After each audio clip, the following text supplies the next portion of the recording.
सभी भक्तों को जय माता दी। आज एक बार फिर मैं आप सभी भक्तों के समक्ष उपस्थित हुआ हूँ भक्ति सागर पंचद्वार बराड़ा धाम चैनल के माध्यम से।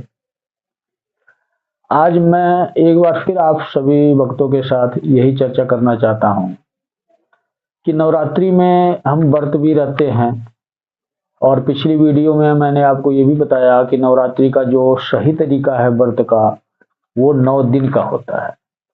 अगर आप माता दुर्गा के नाम का व्रत रहना चाहते हैं नवरात्रि में, या सभी देवियों के नाम का व्रत रहना चाहते हैं, चाहे सृष्टि में जितनी भी दैविक शक्तियां हैं, देवियां, उनके नाम का अगर आप व्रत रहना चाहते हैं तो आपको व्रत 9 दिन का रहना चाहिए।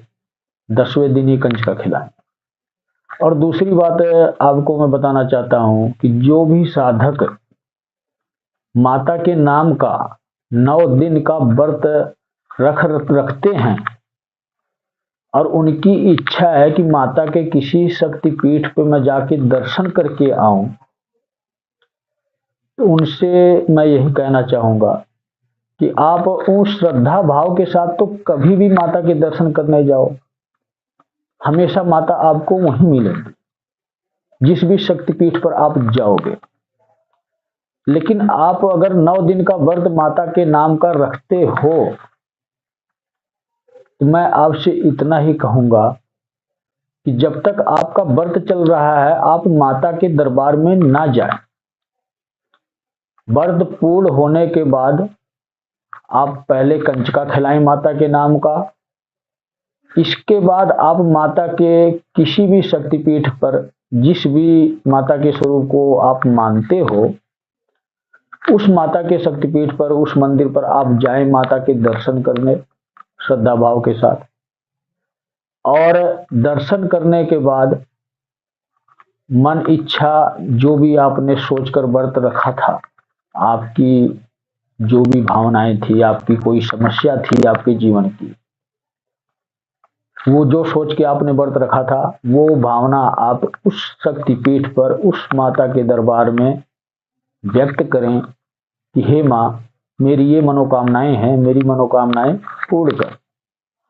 अगर इस प्रक्रिया से आप व्रत रखते हो और इसके बाद किसी भी माता के शक्तिपीठ पर जाते हो और वहां अपने श्रद्धा भाव के साथ आप प्रसाद चढ़ाते हो और ये मनोकामनाएं वहां बोलते हो आप, तो मेरा मानना है कि तकरीबन माता काफी हद तक आपके कार्य पूर्ण कर देगी, आपके जीवन की समस्याओं को दूर कर देगी। वापस आने के बाद अपने परिवार में, अपने मित्रजनों में माता का प्रसाद अवश्य बांटें। जो प्रसाद लेने का इच्छुक हो उसको अवश्य प्रसाद देना चाहिए। अगर कोई वहम करता है, नहीं लेता है प्रसाद, तो उसकी इच्छा है, वो किसी को कभी जबरदस्ती प्रसाद नहीं देना चाहिए। तो मैं यही कहना चाहूंगा कि 9 दिन का आप व्रत रखें, उसके बाद ही आप माता के दर्शन के लिए उसके शक्तिपीठ पर आप जाएं। दर्शन करने के बाद अपनी वहां मनोकामनाएं बोलने के बाद आप घर आकर माता के नाम का प्रसाद बांटें।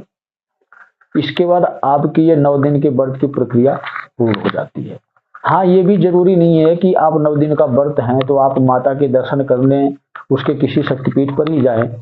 अगर आपके पास आप सक्षम नहीं है तो आप ना जाएं, घर पे ही आप माता से विनती कर लें, आपकी विनती माता स्वीकार करेंगी। घर पर ही आपकी मनोकामनाएं माता अवश्य पूर्ण करेंगी। ये आवश्यक नहीं है कि हमें जाना आवश्यक है नवरात्रि के बाद माता के दर्शन करने। जिसकी इच्छा है, श्रद्धा भाव है, वो माता के दर्शन करने अवश्य जाए, लेकिन नवरात्रि के बीच में ना जाए। सारी प्रक्रिया माता की पूजा की जो भी प्रक्रिया है, वो सारी प्रक्रिया पूर्ण होने के बाद ही माँ का आशीर्वाद लेने जाए। माँ अवश्य प्रसन्न होएगी और आपके जीवन की समस्याओं को अवश्य दूर करेगी। तो सभी भक्तों को जय माता दी।